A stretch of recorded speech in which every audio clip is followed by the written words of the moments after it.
semoga Allah melaknat Bani Israel. Habislah nabi-nabi itu kena laknat. Makanya hati-hati.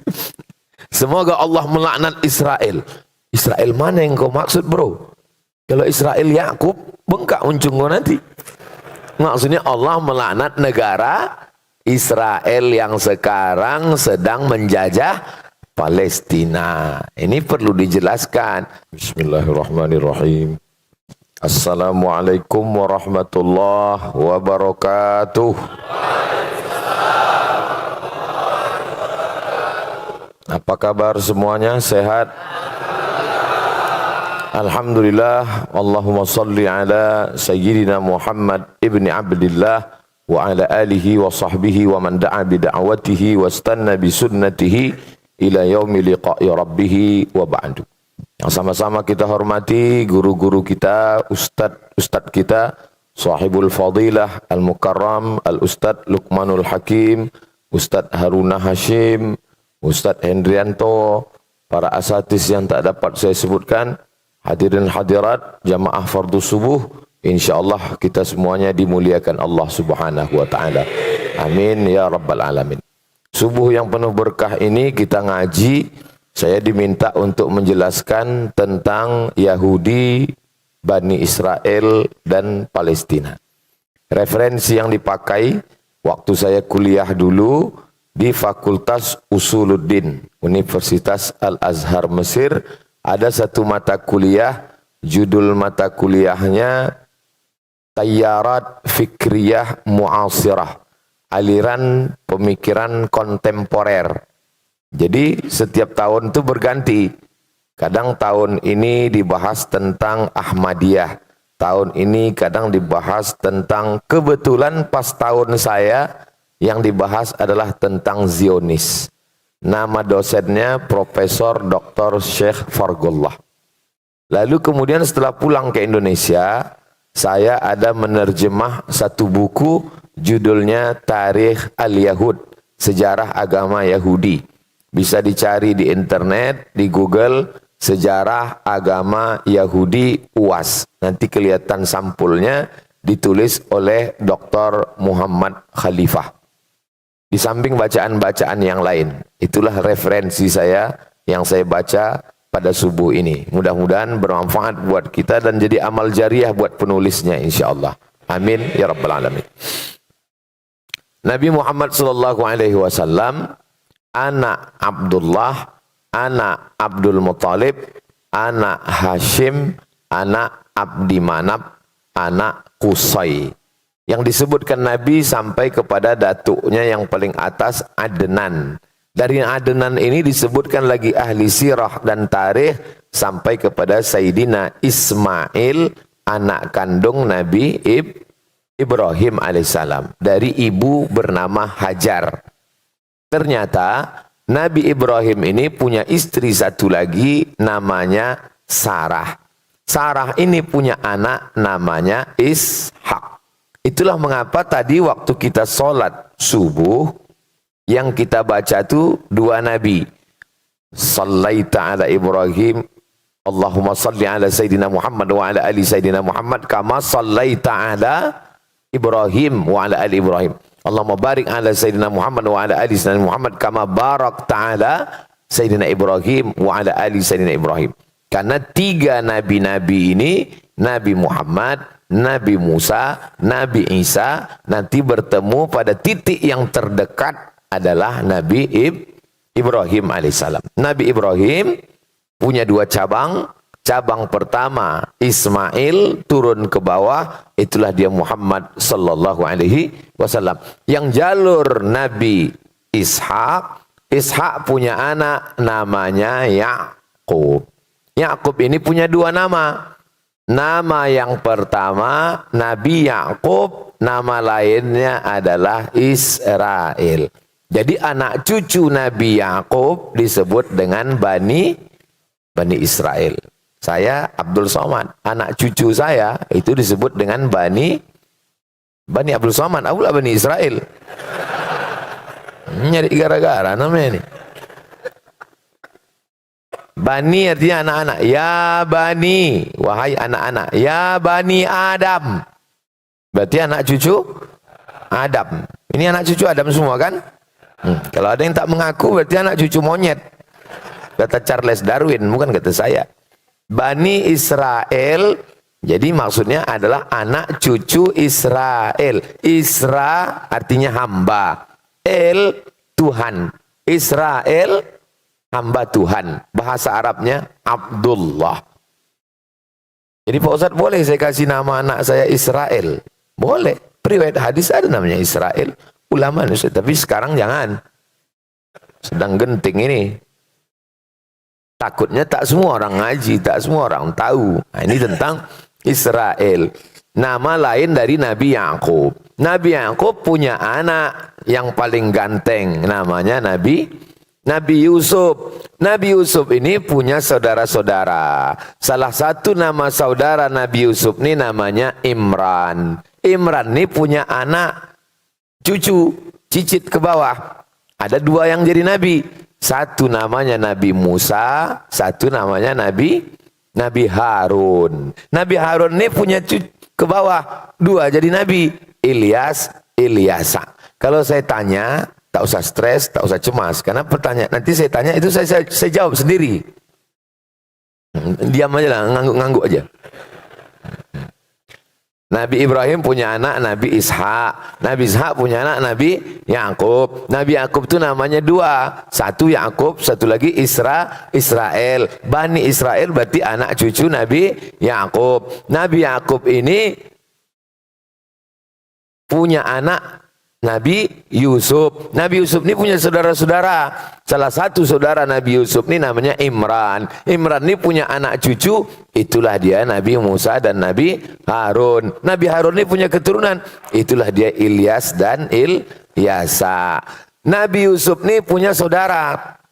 Salah satu saudara Nabi Yusuf itu namanya Bunyamin. Bunyamin ini, itu makanya mereka pakai nama ini Bunyamin. Bunyamin Netanyahu.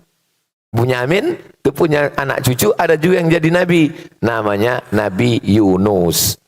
Lalu kemudian saudara Nabi Yusuf ini salah satunya namanya Yahuda atau disebut juga Yahuza. Cucu cicit dari Yahuza ini itu disebut dengan Yahudi.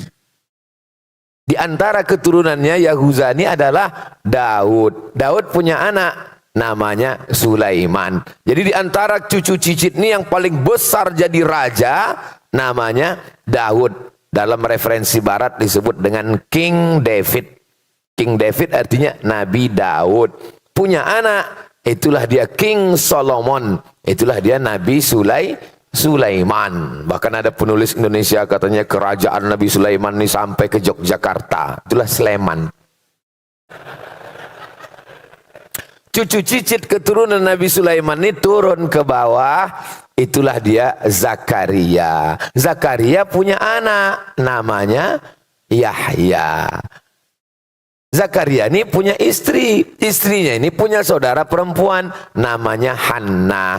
Hannah ini punya suami namanya Imran. Imran ini istrinya Hannah, suaminya Imran, punya anak perempuan namanya Maryam. Maryam punya anak laki-laki namanya Isa. Maka disebut surat itu dengan surat Ali Imran. Imran punya istri Hannah, punya anak Maryam, Maryam punya anak Isa. Makanya nabi-nabi dari jalur Ishak ini, nabi. Dari jalur ini yang Nabi cuma satu, Muhammad sallallahu alaihi wasallam. Jadi kalau ada orang, semoga Allah melaknat Bani Israel, habislah nabi-nabi itu kena laknat. Makanya hati-hati. Semoga Allah melaknat Israel. Israel mana yang kau maksud bro? Kalau Israel Yakub, bengkak uncung kau nanti. Maksudnya Allah melaknat negara Israel yang sekarang sedang menjajah Palestina. Ini perlu dijelaskan. Dan ini tak bisa dijelaskan dalam takbir akbar. Ini dijelaskan dalam ngaji subuh. Nah, memang kalau untuk tablik akbar di stadion Tanah Lapang. Tapi kalau untuk ngaji subuh itu hanya bisa di masjid Bukit Indah Sukajadi. Jangan kemana-mana, kita teruskan yang setelah satu ini. Dah jelas tentang Bani Israel. Udah jelas? Dah, kalau tak jelas nanti diulang lagi. Saya ini Pak Ustadz sebut nabi-nabi ini berkunang-kunang kepala saya Pak Ustadz. Memang kalau belum sarapan gitu memang. Nanti udah sarapan diulang balik. Nah, udah masuk lontong sayur, ketupat apa baru. Oh ya baru agak paham Pak Ustadz. Baru agak paham. Alami, normal. Nah, macam mana sifat-sifat anak cucu Israel tadi? Itulah disebutkan dalam Al-Quran. Kita bisa tahu sifatnya dari 4. Pertama, Nabi Yusuf dan saudara-saudaranya. Kedua, Nabi Ibrahim. Yang ketiga, Pertama, Nabi Yusuf bersama saudara-saudaranya. Yang kedua, Nabi Musa dalam perjalanannya bersama Bani Israel. Yang ketiga, Nabi Isa. Yang keempat, Nabi Muhammad sallallahu alaihi wasallam. Pertama kita bahas bagaimana Bani Israel bersama Nabi Yusuf dulu.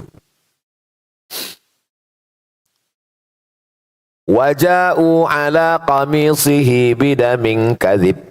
Datanglah saudara-saudara Nabi Yusuf menjumpai ayahnya. Ayah Nabi Yusuf bernama Nabi Yakub. Bidamin kadzib.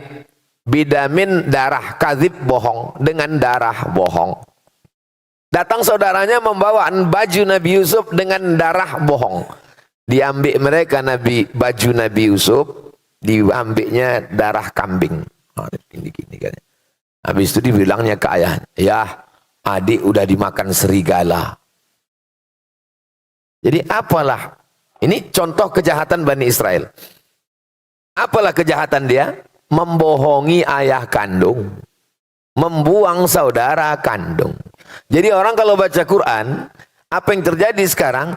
Oh, sedang ayah kandungnya Nabi aja dibohonginya, apalagi PBB. Jadi kalau ada orang berikut ini perjanjian dengan Israel, orang tidak paham. Tidak mungkin mereka berdusta, mereka adalah bangsa. Baca Quran. Ayah kandungnya aja Nabi Yakub dibohonginya, apalagi lah perjanjian, bodoh.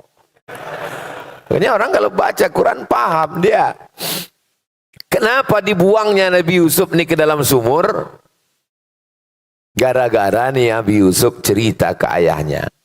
Inni ara fil manam, inni ra'aitu ahada asyara kaukaba. Inni ra'aitu ahada asyara. Aku melihat 11 kaukaba. Kaukaba bintang. Wasyamsa wal qamar, matahari dan bulan. 11 bintang, matahari dan bulan. Itulah yang dinyanyikan dulu dalam sebuah lagu nasyid. 11 bintang matahari bersujud padaku. Tak hafal saya syairnya, itu gitu bunyi. 11 bulan bintang dan matahari bersujud padaku. Ra'aituhum li sajidin. Kulihat mereka bersujud kepadaku. Apa kata Nabi Yakub, ayah Nabi Yusuf? La taqsus ru'yaka ala ikhwatik. Jangan kau ceritakan mimpimu ini kepada saudara-saudaramu. Fayakidu laka kaida. Nanti mereka melakukan tipu mus. Ya. Apa pelajaran dari sini? Orang Yahudi tak siap menerima mimpi. Mimpi antum aja dia tak siap menerima. Padahal baru mimpi. Maka cerita mimpi itu sampai kepada nyatanya. Mereka bawalah adiknya ini untuk lengkapnya lihat surat Yusuf. Jadi di antara rahasia kenapa kiai-kiai kalau datang ibu hamil, Pak Kiai, alhamdulillah saya hamil. Apa kata Pak Kiai? Banyak-banyak baca surat Yusuf. Supaya apa? Supaya tahu bagaimana kejahatan Yahudi. Cuman kadang ibu-ibu hamil ini salah sangka. Disangkanya biar anaknya ganteng macam Nabi Yusuf. Pas anak itu lahir komplain. Tengok hitam. Pak Kiai katanya baca surat Yusuf anak ganteng. Iki kok ireng. Kiai orangnya sabar, tak mudah marah. Ditanyanya balik, bojo nendi? Iki ya bodoh. Jadi mereka dulu punya firasat yang luar biasa. Bagaimana anak-anak ini supaya imannya kuat seperti Nabi Yusuf melawan saudara sendiri. Kenapa mereka membunuh bangsa Arab? Padahal kalau dipertemukan ada pada satu nasab Nabi Ibrahim. Oh, saudaranya sendiri aja. Nabi lagi dihitukannya. Apalagi lah bangsa Palestina. Jadi orang kalau membaca Quran, oh, itu jangan-jangan Israel itu.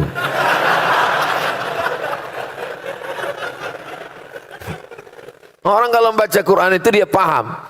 Kalau dia sudah paham, dia sudah bisa bilang, oh itu udah alhamdulillah.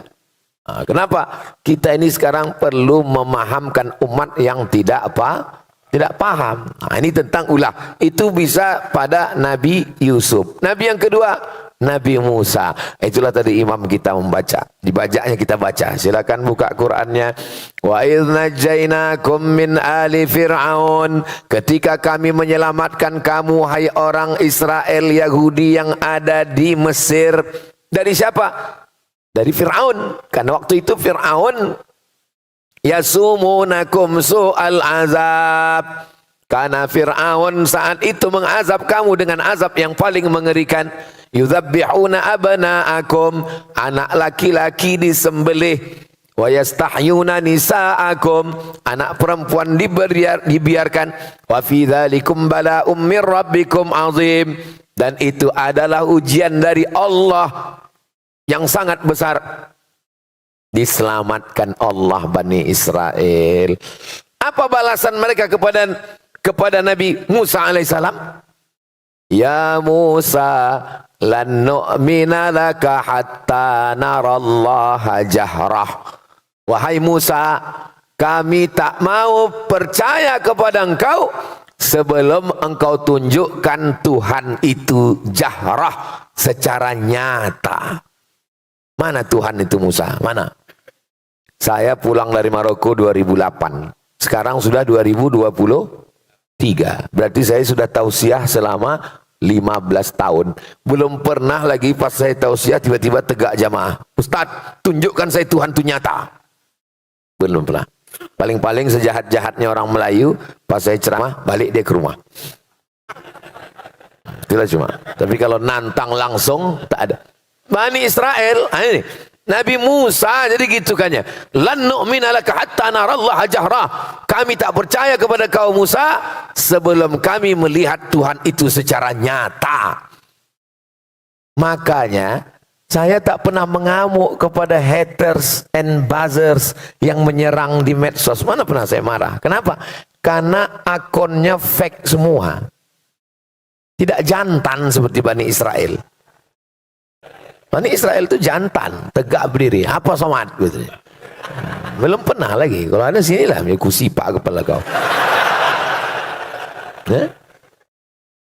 Membaca perjalanan Nabi Musa bersama Bani Israel mendatangkan kesabaran bagi para dai. Tapi Nabi Musa tak meninggalkan mereka. Dibawa Nabi Musa dari Mesir ke Palestina. Jumlahnya 600.000 orang. Jadi jangan 2 kali jamaah haji Indonesia. Jadi yang kalian bayangkan Nabi Musa membawa nyebrang itu cuma 3 orang. Itu nyebrang jalan. 600.000 orang. Sampai di tengah. Apa balasan Allah untuk mereka? Wa dhallalna 'alaikumul ghamama. Kami datangkan awan dari atas.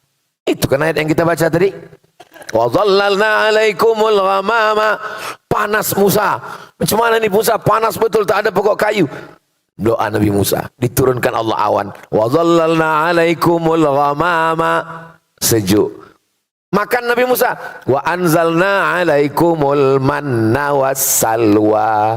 Kami turunkan makanan dari surga. Nama makanannya manna dan salwa.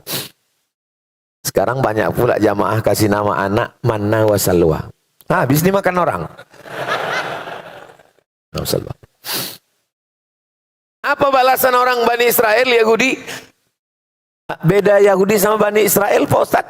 Anak cucu Israel Yakub disebut dengan Bani Israel. Anak cucu Yahuza disebut dengan Yahudi. Semua Yahudi Israel, tapi tidak semua Israel Yahudi. Umumnya Israel. Umumnya Israel. Tapi tidak semua Yahudi Israel. Maka mereka pakai nama yang umum, disebutlah negara itu dengan Israel untuk mencakup semuanya. Diturunkan awan biar supaya tak panas. Dikasih manna wa salwa. Apa kata mereka kepada Nabi Musa? Ya Musa, wahai Musa, ud'u lana, mintalah kepada Tuhan wahai Musa. Mimma yukhrijul ard, yang dikeluar bumi, mimbaqliha, sayur-sayur, wa qissaiha, qissa itu bentuknya macam timun, tapi bukan timun, macam timun. Wa fumiha, bawang merah, wa adasiha, kacang adas, wa basaliha, bawang putih. Wa fumiha, bawang putih, wa adasiha, kacang adas, wa basaliha, bawang merah. Apa pelajaran dari sini? Misalnya saya nih, pergi ke Kalimantan Barat, datang Ustadz Lukman, dikasihnya lah makanan. Taklah sanggup pula saya bilang, Ustadz Lukman, ada kerupuk jengkol enggak? Kan segan kita kan? Sama Ustadz aja segan kita. Bani Israel nih, ke Nabi pula sanggup dia begitu. Nah, Musa, bisa tak bawang merah, bawang putih? Yang betul-betul apa maksudnya? Kurang ajar. Inilah otak-otak Yahudi, otak-otak Bani Israel. Minta bawang merah, minta bawang putih, minta ini. Apa kata Allah menegur mereka? Atastabdiluna alladhi huwa adana billadhi huwa khair. Kalian sudah dikasih makanan terbaik dari surga, kenapa pula kalian minta makanan adna yang kualitasnya rendah, tak ada apa-apanya? Begitulah perjalanan. Jadi berkawan sama Yahudi ini, Nabi Musa berkawan sama Yahudi ini waktu dari Mesir ke Palestina. Kalau bahasa Melayunya, diletak di belakang menando, diletak di depan menyipak. Suruh dia di depan, kita di belakang. Sipaknya kita. Kita di depan, dia di belakang, tanduknya kita. Jadi kalau ada kawan di Batam ini begini, ini otak-otak Yahudi. Mesti diganti otaknya ini dengan otak-otak. Lalu kemudian perjalanan pun berlanjut. Nabi Musa naik ke atas bukit Tursina. Kami naik ke atas bukit Tursina ini jam 12 malam. Sampai ke atas, salat subuh di atas. Banyak ketemu Yahudi. Gini ke matahari di atas. Ada sinagog di atas. Panjang umur sehat badan, nanti kita pergi ke Mesir, naik ke bukit Tursina di atas. Ongkos tanggung masing-masing. Apa yang dilakukan mereka? Mereka buat di bawah bukit Tursina itu patung lembu Samiri. Yang ditugaskan Nabi Musa di bawah Nabi Harun. Harun, aku mau naik ke atas. Kau jaga di bawah ya. Turun ke bawah, terkejut Nabi Musa. Ittikhadhikumul ijla. Kamu sudah menjadikan patung lembu. Kamu sembah patung lembu. Fatubu ila bariikum, bertaubatlah kalian kepada Allah. Faqtulu anfusakum, bunuhlah diri kamu. Fataba alaikum, Allah menerima taubat kamu. Nabi Musa menarik jenggot Nabi Harun. Kenapa kau biarkan mereka menyembah patung anak lembu ini, wahai Harun? Apa kata Nabi Harun? Ya bena umma, wahai anak emakku. Ya bena umma, wahai anak emakku. Innal qauma stad'afuni, mereka menekan aku, wa kadu yaqtulunani, mereka hampir membunuh aku. Nabi Harun mau dibunuh, Nabi Musa ke atas sebentar mereka lawan, dibuatkan pula patung anak lembu. Kalau bahasa kitanya dari sifat-sifat tadi apa? Satu kata, degil. Lalu kemudian perjalanan dilanjutkan. Nabi Musa tidak meninggalkan mereka, tetap melanjutkan perjalanan. Sampai di tengah perjalanan, nampak kaum paganisme, penyembah berhala. Apa kata Nabi Musa? Kita tengok penyembah berhala. Menengok menyembah berhala itu apa kata Bani Israel? Ya Musa ij'al lana ilahan kama lahum alihah. Wahai Musa, buatkan kami Tuhan sebagaimana Tuhan mereka. Saya membaca Quran ini, untung tak saya banting Quran, na'udzubillah. Saking geramnya menengok. Dimintanya buatkan kami patung Tuhan macam mereka, sebagaimana mereka punya Tuhan, buatkan kami Tuhan. Nabi Musa punya kesabaran yang luar biasa, tapi malang tak dapat ditolak. Nabi Musa tidak sampai ke Palestina, meninggal di gurun Sahara. Yang menyampaikan, membawa ke sana murid Nabi Isa, namanya Yusha bin Nun, yang dikenal nama Yusha, bahasa Arabnya Yusha, Joshua, tulisan Inggrisnya. Bani Israel dengan Nabi Yusuf sudah, Bani Israel dengan Nabi Musa sudah. Sekarang bagaimana dengan perlakuan mereka kepada Nabi Isa? Surat Ali Imran. Iz qalat imra'atu. Perlakuan Bani Israel terhadap Nabi Isa bisa dilihat dalam dua surat. Surat yang pertama atas nama ibu Nabi Isa, surat Maryam. Perlakuan yang kedua bisa dilihat dalam surat datuk Nabi Isa, Al-Fatihah, Al-Baqarah, Ali Imran. Idh qalat imra'atu Imran, ingatlah ketika istri Imran berkata, Rabbi inni nazartu laka ma fi batni, aku bernazar anak yang ada dalam perutku ini kalau lahir nanti akan aku jadikan dia muharrara. Arti muharrara, penjaga Baitul Maqdis. Ya Allah, kalau lahir anakku nanti ku jadikan dia penjaga Baitul Maqdis. Falamma wada'atha qalat rabbi inni wada'tuha unsa. Ketika anak itu lahir, ternyata anaknya unsa. Unsa, perempuan. Menjaga Baitul Maqdis mesti laki-laki, tak bisa perempuan. Wa inni sammaituha Maryam. Maka anak ini aku kasih nama Maryam. Wa inni u'idzuha bika wa dzurriyyataha minasyaitonir rajim. Jagalah anak ini dan keturunannya dari godaan syaitan.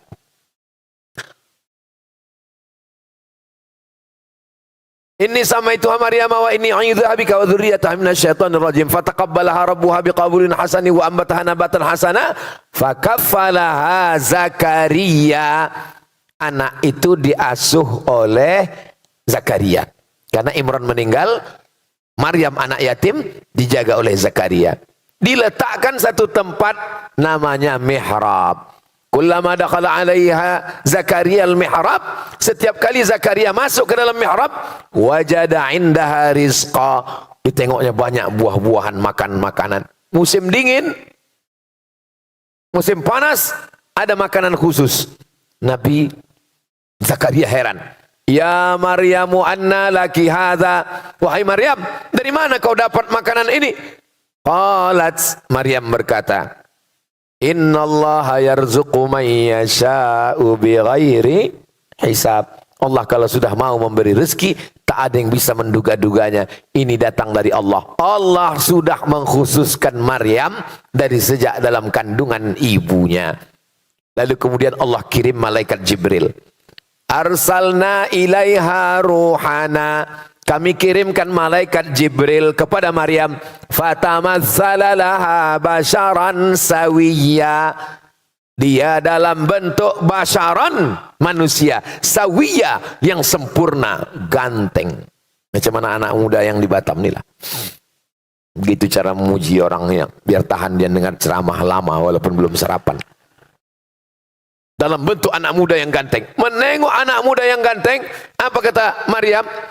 Inni a'udzu birrahmani in kunta taqiyya. Aku minta perlindungan kepada Allah. In kunta taqiyya. Kalau kau takut kepada Allah, wahai anak muda ganteng, janganlah kau dekati aku. Lalu apa kata malaikat Jibril? Inni rasulu rabbiki li'ahaba laki ghulaman zakiyya. Aku diutus Allah untuk mengirimkan kepada engkau seorang anak laki-laki zakiyya, anak laki-laki yang suci.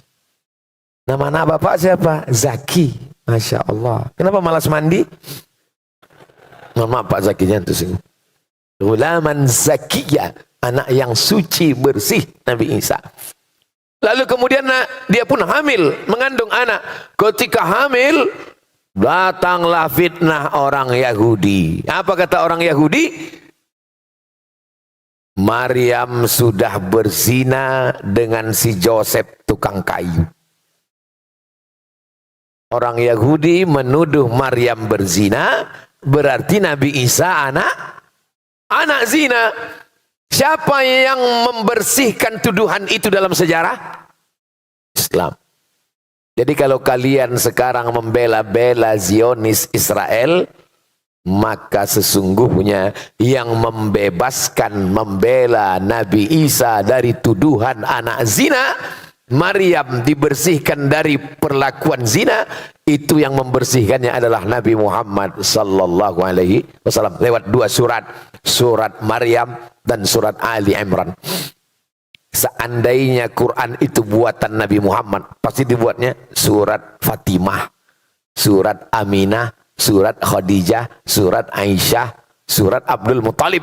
Tak ada nama surat datuknya, tak ada nama surat ibunya. Yang ada nama surat ibunya Nabi Isa dan datuknya Nabi Isa. Itu menunjukkan kedatangan dia adalah utusan Allah untuk membersihkan tuduhan-tuduhan.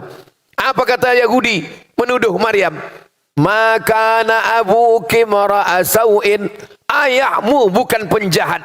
Wa makanat ummuki baghiya, ibumu bukan baghiya WTS.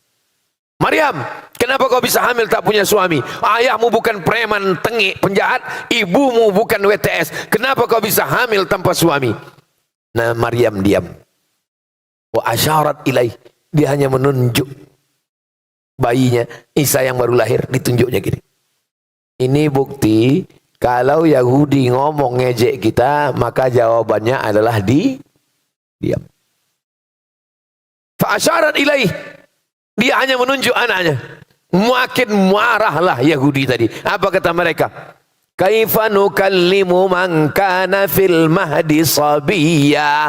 Bagaimana kami mau bicara dengan anak bayi yang belum bisa bicara, wahai Maryam? Maryam diam. Akhirnya mereka pun kembali meninggalkan Maryam dalam keadaan baru saja melahirkan anak. Bagaimana cara Allah menyelamatkan Maryam dan anaknya? Wa huzzi ilaiki bi jiz'in nakhlati. Wahai Maryam, goncangkan pundakmu ke pangkal pokok kurma, tusaqit alaiki rutaban janiya, akan gugur buah kurma. Itulah maka anak kecil yang baru lahir dikasih kurma. Ustaz Somad, ini ada kurma, tolong kunyahkan anak saya, namanya tahnik, saya kunyah. Mana anaknya? Tengok, udah taman SD.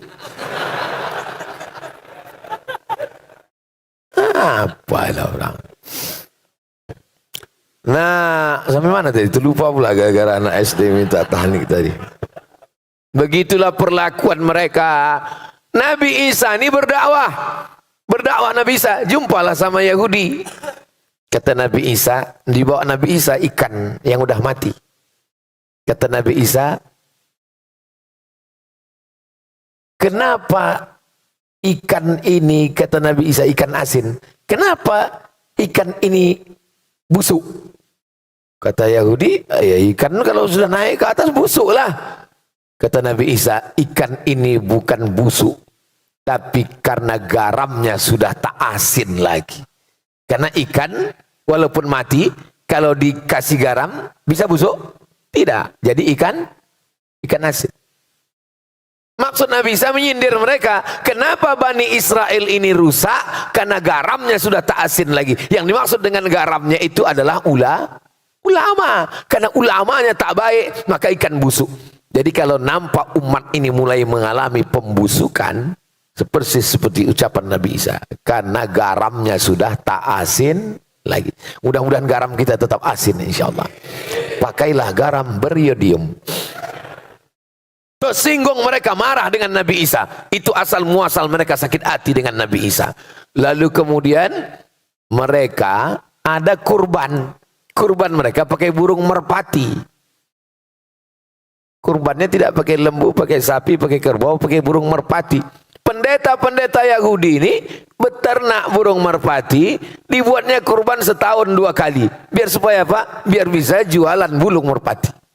Marah Nabi Isa kritik. Apa ini kalian bisnis kan ini? Kalian jadikan agama ini sebagai materi uang. Akhirnya mereka marah, tersinggung dengan Nabi Isa. Bersekongkollah orang Yahudi dengan penguasa Romawi. Mencari murid Nabi Isa untuk menunjukkan mana persembunyian Nabi Isa. Murid-murid Nabi Isa solid. Wa idh qala Isa ibn Maryam lil hawariyin, ketika Nabi Isa berkata kepada murid-muridnya hawariyin, man ansari ilallah, siapa yang akan menolong aku menegakkan agama Allah? Qala al hawariyun, murid Nabi Isa berkata, nahnu ansarullah, kami akan menolong. Tapi rupanya di antara murid ini ada satu pengkhianat, namanya Yudas Iskariot. Ditunjukkannya persembunyian Nabi Isa. Dia dapat 300 keping uang emas. Bersekongkol antara tokoh agama Yahudi dengan tokoh politik Romawi mau menangkap Nabi Isa. Pengkhianat 3, pengkhianat politik Romawi, tokoh agama Yahudi berkoalisi 3 untuk menangkap Nabi Isa alaihissalam. Turun mukjizat. Wa ma qataluhu, mereka tak berhasil membunuh Nabi Isa. Wa ma salabuhu, mereka tak berhasil menyalib Nabi Isa. Walakin syubbiha lahum, ada satu orang laki-laki yang diserupakan wajahnya. Itulah dia murid pengkhianat, namanya Yudas Iskariot. Makanya jangan jadi pengkhianat, nanti kau kena salib. Lalu di mana Nabi Isa? Barrafa'ahullah, dia diangkat oleh Allah Subhanahu wa taala. Menurut Ahlus Sunnah wal Jamaah, sebelum hari kiamat dia akan turun sekali lagi, bukan membawa agama yang baru, tapi mengikut syariat Nabi Muhammad sallallahu alaihi wasallam. Maka di antara tanda-tanda kiamat kubra adalah turunnya Nabi Isa, turunnya Al-Mahdi, turunnya Nabi Isa, turunnya Dajjal. Maka itu semua adalah di antara tanda kiamat kubra. Ini tentang perlakuan mereka kepada Nabi Yusuf, sudah. Kepada Nabi Musa, sudah. Kepada Nabi Isa, sudah. Sekarang kepada Nabi Muhammad sallallahu alaihi. Datanglah Abu Thalib membawa Nabi Muhammad berdagang. Panas. Nampak mereka ada satu rumah gereja tua. Bernaung mereka di bawah atapnya. Tak lama keluar pendeta dari dalam. Nama pendeta itu Bahira.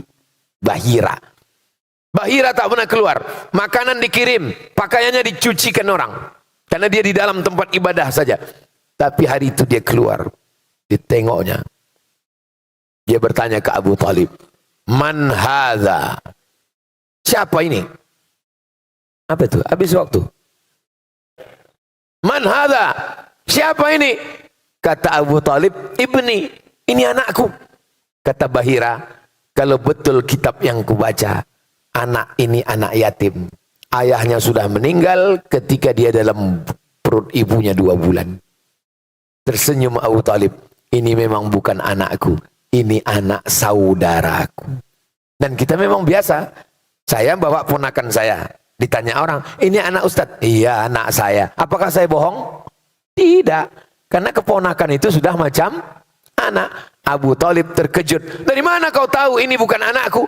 Karena dalam kitab suci kami disebutkan bahwa Nabi akhir zaman, anak yatim, ayahnya sudah meninggal ketika dia 2 bulan dalam perut ibunya.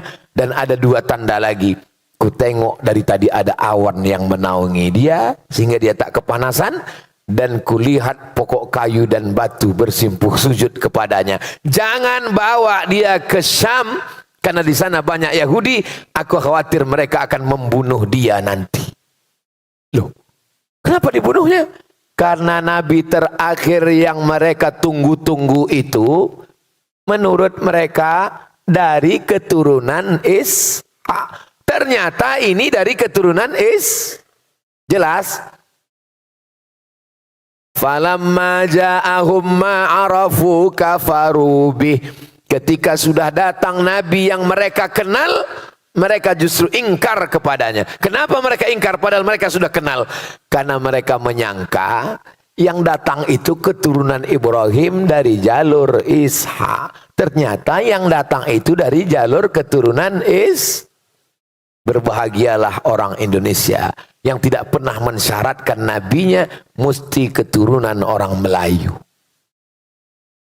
Ketika Nabi datang, tak ada satupun orang Melayu mensyaratkan Nabi mesti pakai tanjak. Tak ada. Tak ada orang Batak yang minta supaya Nabi itu, seandainya mereka di Sumatera Utara, saya tak mau beriman kepada Nabi Muhammad karena dia orang Arab, saya mau Nabi itu pakai marga Muhammad Nasution, Muhammad Siregar. Semuanya bersyahadat asyhadu an la ilaha illallah wa asyhadu anna Muhammadan Rasulullah. Yahudi tak mau menerima, walaupun ada beberapa yang menerima di Madinah. Ada namanya Husain, ditengoknya Nabi Muhammad bersyahadat dia. Yahudi pertama yang bersyahadat ketika Nabi sampai ke Madinah namanya Husain. Dirubah Nabi namanya Abdullah bin Salam. Ada seorang anak gadis namanya Sofia. Siapa nama anak kau? Sofia. Sofia artinya bening. Anak kau siapa namanya? Sofia. Tengok beku. Mohon maaf Sofia, jangan tersinggung. Mimpi Sofia ini suatu malam. Dia Yahudi, Sofia ini Yahudi, Yahudi Madinah.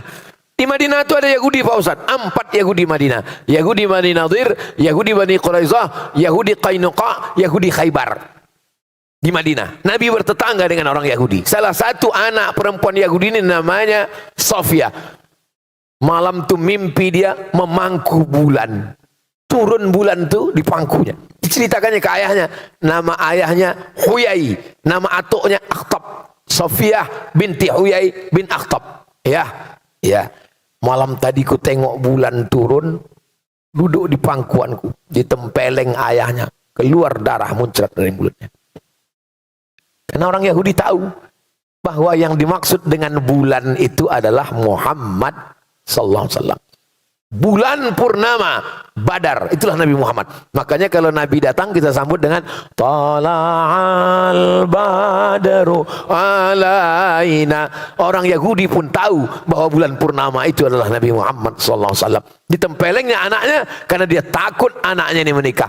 Takdir tak bisa ditolak. Akhirnya Nabi tetap menikah. Maka istri Nabi salah satunya adalah orang Yahudi, namanya Sofia binti Huyai bin Akhtab.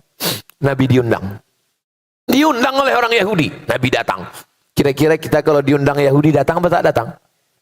Apa pula kalian datang? Nabi datang karena statusnya waktu itu dia berkuasa, dia kuat. Tapi kalau kita lemah datang, berarti kita mengakui kekuatan mereka. Nah, ini hati-hati, jangan berdalil dengan perbuatan Nabi. Tengok dulu konteksnya. Datang Nabi ke Khaybar, ditanya mereka, apa makanan kesukaan? Kata Nabi, kesukaan saya kaki kambing bagian depan. Kita biasanya kalau tamu kita tanya, mau kita suguhkan makanan kesukaannya. Rupanya ditanamkan mereka racun paling banyak di kaki kambing bagian depan tuh. Mau mereka bunuh Nabi Muhammad sallallahu alaihi wasallam. Begitu sampai makanan itu masuk ke mulut Nabi, langsung Jibril kasih tahu, sempat ada setetes masuk ke dalam. Hikmahnya Nabi meninggal sebagai syahid, mati syahid. Tapi sisanya dimuntahkan Nabi. Sahabat Nabi sebelah yang makan tak sempat kasih tahu, makan masuk ke dalam, meninggal rentan. Ditangkap perempuan yang Yahudi yang membagi racun itu. Kenapa kau racun Muhammad? Apa jawab dia? Aku mau ngetes dia Nabi asli apa Nabi palsu. Memanglah otak-otak Yahudi. Nabi memaafkan. Tapi saudara keluarga yang terbunuh tadi tidak memaafkan. Maka berlaku hukum qisas dalam Islam. Yahudi pengkhianat. Mereka mengkhianati perjanjian. Berkoalisi dengan orang kafir Makkah untuk memerangi Nabi. 3 yang berkoalisi. Pertama, orang munafik. Yang kedua, orang Yahudi. Yang ketiga, orang musyrik Makkah. Padahal sudah ada perjanjian piagam Madinah supaya kita sama-sama jaga Madinah ya. Ya, berkoalisi dengan orang Makkah menyerang Nabi. Perang koalisi itu disebut dengan perang Ahzab. Perang Ahzab. Strateginya gali parit. Yang punya strategi namanya Salman Al-Farisi. Kata Salman, kita gali parit. Maka perang itu disebut dengan perang parit, perang Khandak, supaya kuda tak bisa melompati parit. Disebut dengan perang Ahzab karena perang koalisi partai-partai, partai musyrik, partai munafik, partai Yahudi untuk menyerang Nabi Muhammad SAW. Akhirnya mereka terusir dari kota Al-Madinah Al-Munawwarah. Makanya ketika presiden pertama Israel berdiri, apa kata dia? Ditariknya nafasnya. Aku mencium bau kakekku di Madinah. Apa maksud dia? Nanti kalau Israel berkuasa, dia akan mengambil kota Madinah. Bukan sembarangan. Karena dia anggap Nabi Muhammad mengambil. Padahal mereka ingkar perjanjian. Ini mesti diluruskan. Jadi jangan bayangkan Nabi Muhammad datang bawa pedang ke kota Madinah. Semua Yahudi pancung kepalanya. Tidak begitu. Baca sejarah baik-baik. Mereka tempat bertetangga selama 2 tahun. Setelah itu mereka melakukan pengkhianatan. Akhirnya terusir dari kota Al-Madinah Al-Munawwarah. Falamma ja'akum ma'arafu kafarubi. Ketika Nabi yang sudah mereka kenal itu datang, mereka ingkar. Dan mereka itu, kalau datang Nabi tak sesuai dengan keinginan mereka, fariqan kadzabtum wa fariqan taqtulun. Sebagiannya kamu dustakan dan sebagiannya kamu bunuh. Percobaan pembunuhan mereka lakukan kepada Nabi beberapa kali. Mereka curi rambut Nabi. Rambut Nabi dicuri. Mereka simpul dalam 11 simpul tali. Mereka masukkan ke dalam sumur. Mereka sihir. Karena Yahudi di antara hobinya adalah sihir. Jadi kalau ada orang di Batam nih suka sihir, berdukun-dukun, itu ada otak-otak Yahudi sedikit. Maka turunlah 11 ayat untuk membuka 11 simpul tali. Datang Jibril ngasih tahu, ini rambut Nabi sedang dicuri. Mereka simpul dalam 11 simpul tali, mereka masukkan ke dalam sumur. Turun 11 ayat. Qul a'udzu birabbil falaq min syarri ma khalaq wa min syarri ghasiqin idza waqab wa min syarri naffatsati fil 'uqad wa min syarri hasidin idza hasad. Qul a'udzu birabbin nas, malikin nas, ilahin nas, min syarri waswasil khannas alladzi yuwaswisu fi sudurin nas minal jinnati.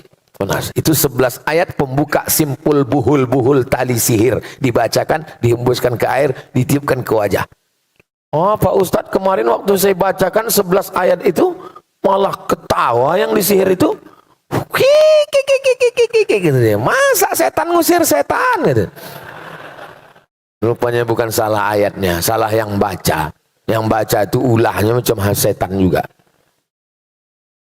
Lalu kemudian bagaimana perlakuan mereka sampai akhirnya. Begitulah perlakuan Yahudi kepada Nabi Yusuf, Nabi Musa, Nabi Isa, Nabi Muhammad sallallahu alaihi wasallam.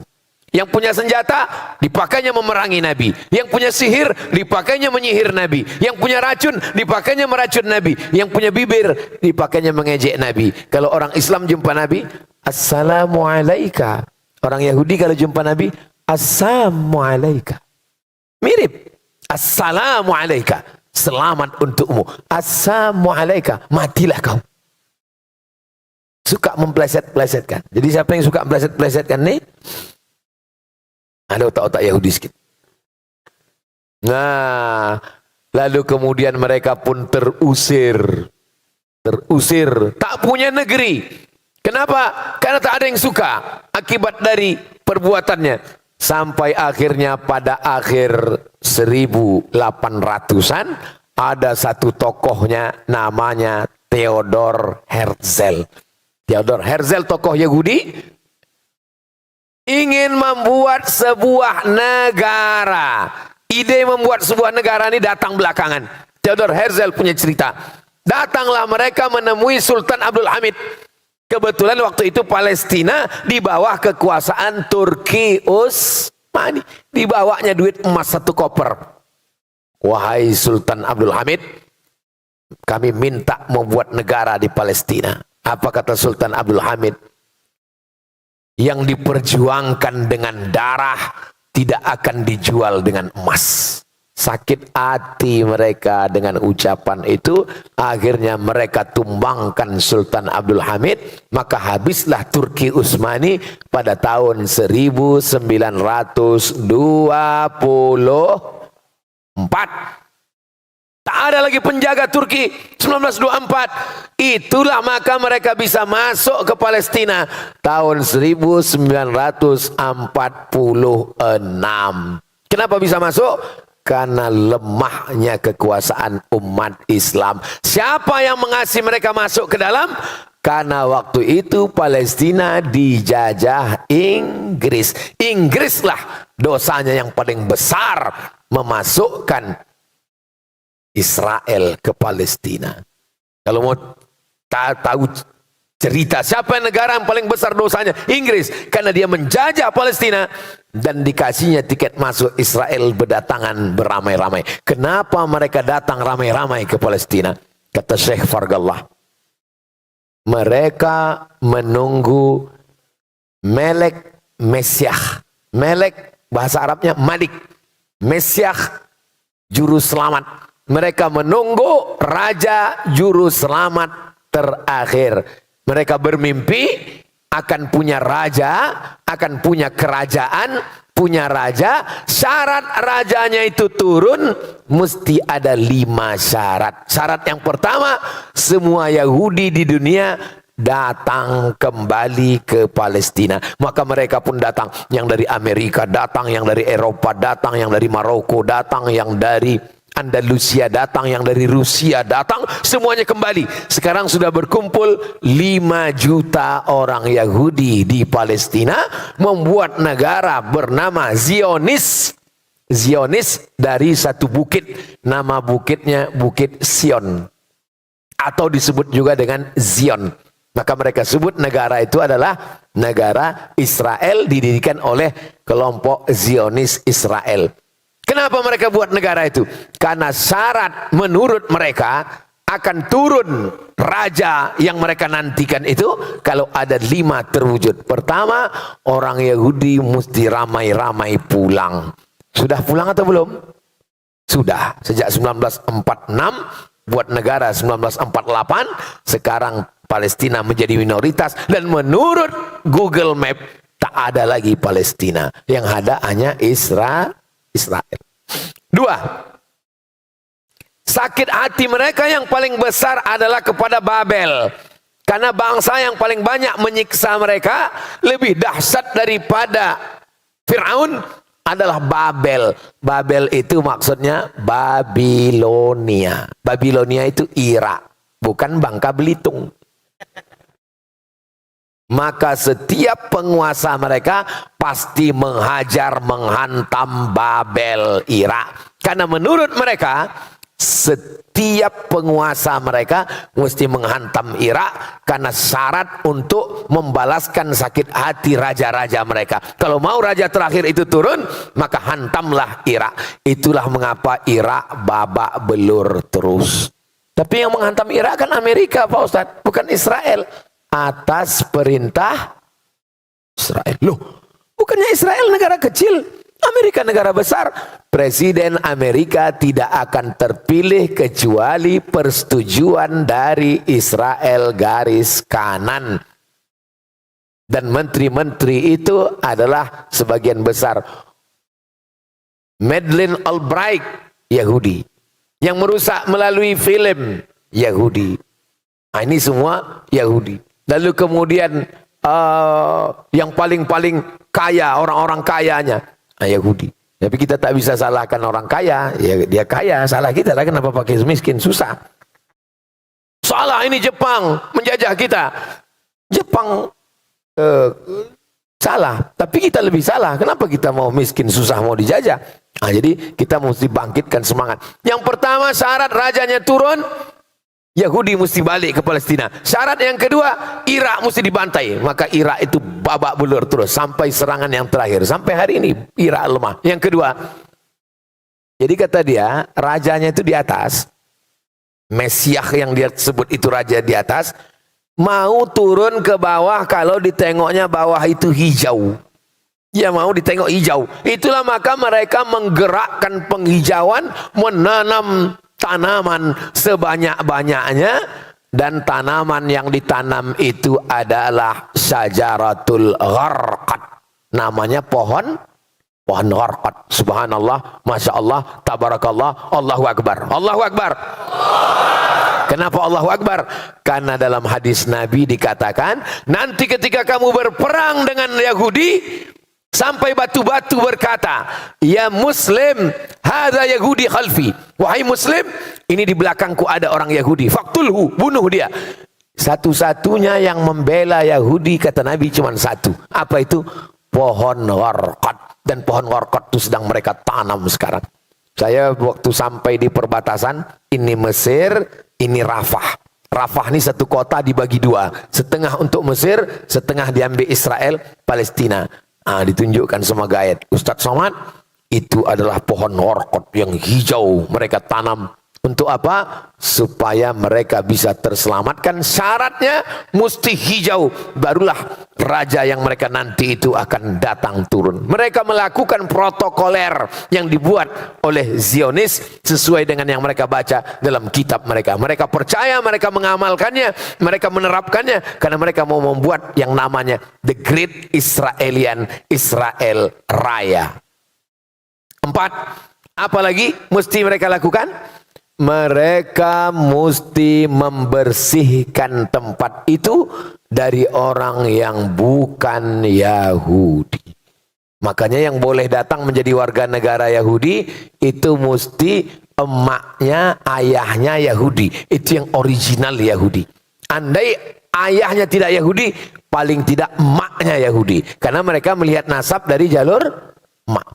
Ayahnya boleh tak Yahudi. Makanya dulu ketika datang Yahudi yang mengaku Yahudi dari Afrika, tak diakui karena tengok hitam. Jadi yang sekarang jadi simpatisan Yahudi dari Asia, kalian jangan pernah mimpi jadi warga negara Yahudi kalau kalian pesek, Yahudi bongak, Yahudi bodoh. Tak akan diakui kalian. Karena mereka hanya mengakui Yahudi kalau darahnya darah Yahudi. Andai bapaknya tak Yahudi, emaknya mesti Yahudi. Andai emaknya Yahudi, baru diakui. Emaknya tak Yahudi, tidak diakui. Karena syaratnya mesti berdarah Yahudi. Beda sama Islam. Islam tak ada tengok darah. Islam siapapun dia, mau Melayu, mau Batak, mau Minang, mau Jawa, mau Eropa, mau Sunda, mau Bugis, mau Makassar, mau Banjar, selama dia bersyahadat asyhadu an la ilaha wa asyhadu anna Muhammadan Rasulullah. Jadi yang ikut-ikut agama Yahudi, yang tidak Yahudi, sadarlah kalian. Udah pesek, hitam, pendek, hidup, ikut Yahudi pula. Yang kelima, apa syaratnya baru turun? Ini syarat yang terbesar. Mesti dibangun Temple of Solomon. Apa Temple of Solomon ini Pak Ustadz? Ini Masjidil Aqsa. Kata mereka di bawah Masjidil Aqsa ini ada kuil King Solomon. Maka Masjidil Aqsa ini mesti diratakan dengan tanah, dinaikkan kuil ini, dibangun ke atas untuk menyambut kedatangan. Gambarnya sudah mereka siapkan. Tulis aja di Google itu Temple of King Solomon. King Solomon Temple. Tak pula keluar.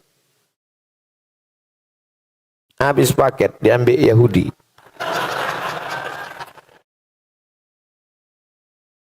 Habis itu pilih image. Itu dia bentuknya. Udah disiapkan mereka. Architectural model of the Temple of King Solomon akan dibangun di atas Masjidil Aqsa. Maka keliling Masjidil Aqsa itu sudah digali mereka terowongan sampai pada masanya nanti bom hancur, barulah mereka bangun tegak. Lalu pun mereka menantikan, wahai turunlah. Rupanya tak turun karena memang tidak ada. Mereka membangun negara mereka berdasarkan mitos. Siapa yang mengatakan begitu? Roger Jarudi. Roger Jarudi tidak Islam, orang Perancis, benci pada Islam. Allah kasih hidayah, masuk Islam. Ditulisnya buku Israel membangun negara berdasarkan mitos, ditangkap oleh negara Perancis. Begitulah mereka. Bagaimana simbol logo negara Yahudi Israel? Bendera Israel. Cuman bendera Israel nih Pak Ustadz? Bendera Israel. Macam mana bentuk benderanya? Pilih image. Benderanya adalah biru di atas, biru di bawah. Di tengah bintang segi 6. Ini bukan main-main, ini simbol. Apa makna biru di atas? Sungai Nil. Apa makna biru di bawah? Sungai Efrat. Di mana sungai Nil? Afrika Utara, Irak. Di mana sungai Efrat? Irak. Asia. Mereka mau membuat negara besar yang perbatasannya antara dua sungai, antara sungai Nil dengan sungai Efrat. Lalu apa makna bintang segi 6? Bintang segi 6 ini simbol kerajaan King David menurut versi mereka. Nah, jadi jangan latah nanti di mobil buat bintang segi 6. Tato buat bintang segi 6. Pas taubat tik tik tik tik ngilang. Saudara yang dimuliakan Allah Subhanahu wa taala, mereka punya cita-cita, mereka punya misi dalam hidup. Ini belum apa-apa sampai nanti puncaknya. Kapan kita baru bisa membela, memerdekakan Palestina? Tengok dalam hadis, ketika batu berkata, "Ya Muslim, hadza Yahudi khalfi." Wahai Muslim, ini di belakangku ada Yahudi. Selama kita masih mengatakan ya Palestina, ya Indonesia, ya Amerika, ketika nanti kita sudah mampu berkata ana Muslim, waktu itulah baru kita bisa membela, memerdekakan Palestina. Jangan karena kajian subuh ini lalu semuanya selesai ini mendaftar ke panitia mau ke Palestina. Andai kalian pergi ke Palestina, kalian mau buat apa? 2 hari setelah itu keluar berita 50 relawan dari Batam kehilangan tenaga karena tak makan lontong sayur. Jadi maksud kita bahas subuh ini, yang kalian belajar fakultas kedokteran, belajar kumpulkan duit banyak-banyak, kirimkan duit untuk apa? Untuk membeli selimut, karena tak lama lagi Palestina akan masuk musim dingin. Mau gigil turun salju, selimut kita kirimkan ke lembaga terpercaya, di antaranya dompet duafa, supaya jangan sampai masjid jangan sembarang kirim, cuma kirim nanti masuk dalam daftar teroris internasional, ditangkap. Pas ditangkap ditanya, dari mana nih? Dari Batam. Siapa yang mengumpul? Ustadz Somad. Aku pun ikut juga. Nah ini kita bantu Palestina. Selemah-lemah bantuan adalah doa. Belum pernah Abdul Somad kosong khutbah Jumatnya sekalipun dari doa untuk Palestina. Setiap saya khutbah saya berdoa, Allahumma, walaupun tidak ada serangan, walaupun keadaan damai, walaupun apapun, tetap saya doakan, Allahumma ansuril Islam wal muslimin fi Palestin. Cuman kadang jamaahnya pula tertidur. Kita berapi-api di atas, dia di bawah. Palestina adalah bagian dari kita. Tidak perlu menjadi Muslim untuk peduli Palestina. Kau tahu saja di Islam, kau tahu saja jadi orang Islam untuk peduli Palestina. Cukup jadi manusia. Cukup jadi manusia aja udah cukup membela Palestina. Karena masalah Palestina adalah masalah kemanusiaan. Gereja dia bantai, meninggal saudara-saudara kita Kristen Ortodok yang ada di Palestina. Maka ini semua adalah tanggung jawab kita. Apalagi sebagai bangsa Indonesia. Karena di pembukaan Undang-Undang Dasar 1945, kemerdekaan adalah hak segala bangsa. Penjajahan di atas dunia harus dihapuskan karena tidak sesuai dengan pri kemanusiaan dan pri keadilan. Saya bangga karena anak-anak muda masih hafal lagi preambul pembukaan Undang Dasar 45. Ustaz Somad kok tahu? Aku tukang bacanya tiap hari Senin di sekolah. Saudaraku yang dimuliakan Allah Subhanahu wa taala, ketika Indonesia Bung Karno Hatta memproklamirkan kemerdekaan Indonesia yang bertanah air, satu tanah air Indonesia, presiden pertama yang mendukung kemerdekaan Indonesia adalah Presiden Gamal Abdul Nasir dari Mesir. Mufti pertama yang mendukung kemerdekaan Indonesia adalah Mufti Amin Al-Husaini dari Palestina. Negara pertama yang mengakui kita merdeka adalah Mesir dan Palestina. Sekarang, apa yang kita lakukan untuk Palestina? Hai para tentara yang gagah, hai para penguasa, dengan tombol nuklirmu, dengan baju besimu, kau akan diminta tanggung jawab di hadapan Allah Subhanahu wa taala. Allahu Akbar. Salahuddin Al-Ayyubi, panglima perang, dia nanti kalau berhadapan dengan Allah, hai Salahuddin, kau tentara, apa yang kau lakukan? Salahuddin gagah menjawab, aku dengan baju besiku sudah memerdekakan Palestina. Sekarang yang gagah-gagah, yang jenderal-jenderal, siap-siap kalian diminta tanggung jawab di hadapan Allah Subhanahu wa taala. Saya kalau ditanya, Abdul Somad, aku tak tentara.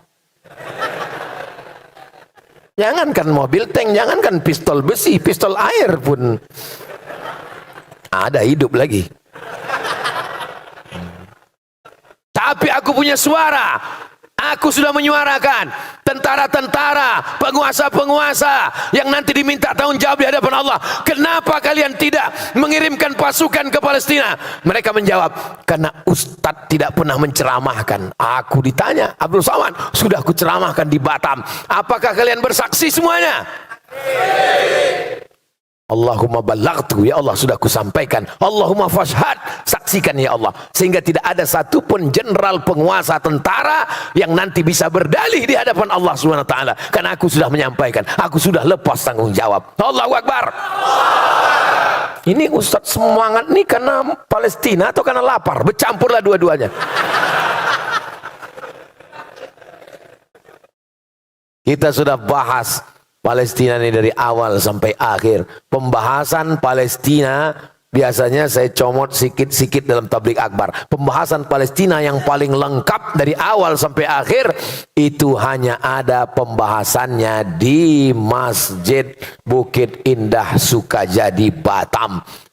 Tonton, share, subscribe, like, share, and comment. Adik-adik, potong video ini pendek-pendek.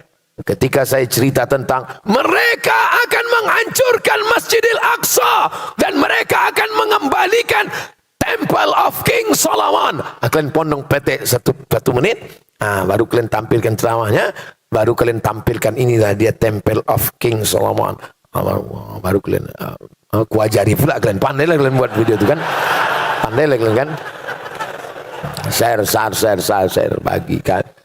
Ketika saya bercerita tentang mereka berkeyakinan bahwa mereka akan berkuasa, batas negaranya adalah biru di atas, biru di bawah. Biru di atas adalah sungai Nil, biru di bawah adalah sungai Efrat. Mereka ingin mendirikan the Great Israelian. Akan potong di 1 menit, akan tampilkan bendera Israel. Inilah dia yang akan menjadi kuasa. Bisa tak bisa? Kalau tak bisa aku buat nanti. Itulah yang dapat saya sampaikan pada subuh yang penuh berkah ini. Mudah-mudahan bermanfaat untuk kita dan saudara kita semuanya, insyaallah. Aku qauli hadza astaghfirullah li wa lakum. Di akhir majlis mari kita sama berdoa kepada Allah. Mudah-mudahan Allah senantiasa menolong kita supaya istiqomah. Berapa banyak orang mengejek, kita tak peduli, karena kita hanya takut kepada Allah. Kita akan diminta tanggung jawab di hadapan Allah. Apa kontribusi kita untuk saudara kita di Palestina? Ala hadhihi niyah wa kulli niyatin shalihah. Al-Fatihah. A'udzubillahi minasyaitonir rajim. Bismillahirrahmanirrahim. Alhamdulillahirabbil alamin arrahmanir rahim maliki yaumiddin. Iyyaka na'budu wa iyyaka nasta'in. Ihdinas shiratal mustaqim. Shiratal ladzina an'amta 'alaihim ghairil maghdubi 'alaihim waladdallin. Amin. Ya Qawiyyu ya Matin, Engkau yang Maha Kuat, ya Aziz, Engkau yang Maha Gagah dan Perkasa. Allahumma mansur man nasaraddin. Tolonglah orang-orang yang menolong agamamu ya Allah. Allah mansur ikhwanana al-mujahidin al-mustad'afina fi Palestin. Tolong saudara kami yang sedang berjuang teraniaya di Palestina melawan Israel ya Allah. Allahumma dammir a'da'aka a'da'ad-din. Hancurkan musuh-musuh agamamu dan musuh kami semua ya Allah. Allahumma syattit syamlahum wa farriq jam'ahum. Hancurkan barisan mereka, leburkan persatuan mereka. Goncangkan persatuan mereka ya Allah. Wa zalzilhum zilzalan syadida. Goncangkan mereka dengan goncangan yang begitu dahsyat sehingga hancur kekuatan mereka ya Allah. Allah mansurna 'alal qaumil kafirin. Allah mansurna 'alal qaumil munafiqin. Allah mansurna 'alal qaumil zalimin. Anta maulana fansurna 'alal qaumiz zalimin wal munafiqin wal mufsidina fi ardika ya rabbal alamin. Allahumma dafa'na al-ghala wal waba wal fahsya wal riba wal zina wal munkar wal suyuf al mukhtalifata wal syada'ida wal mihan ma zahara minha wa ma batan min baladina hadha khassa wa min buldanil muslimina amma. Rabbana fir lana dzunubana, ampunkan dosa kami, wali abaina, ayah kami, wali ummahatina, ibu kami, wali man hadarana, semua yang hadir di majlis ini ya Allah. Allah marzuqna imaman adila, berikan kami pemimpin yang adil dan amanah. La tusallit alaina bidzunubina man la yakhafuka wa la yarhamuna. Jangan kau hukum kami karena dosa kami, lalu kau angkat orang yang tak takut padamu dan tak sayang kepada kami untuk berkuasa menguasai harta kami, tanah kami, bumi kami ya Allah. Ya arhamar rahimin, ya arhamar rahimin, ya arhamar rahimin, irhamna. Engkau maha kasih dan sayang. Tumpahkan kasih sayangmu kepada hati kami sehingga kami merasa berkasih sayang kepada saudara kami di Palestina ya Allah. Allahumma khtim lana bi husnil khatimah wa la takhtim alaina bi su'il khatimah. Rabbana atina fid dunya hasanah wa fil akhirati hasanah wa qina adzaban nar wa adkhilnal jannata ma'al abrar ya aziz ya ghaffar ya rabbal alamin. Rabbana atina fid dunya hasanah wa fil akhirati hasanah wa qina adzaban nar. Wa sallallahu ala sayidina Muhammad wa ala alihi wa sahbihi wasallam walhamdulillahi rabbil alamin. Taqabbalallahu minkum minna wa minkum taqabbal ya karim. Terima kasih segala perhatian. Mohon maaf segala kesilapan dan kekhilafan. Wassalamualaikum warahmatullahi wabarakatuh.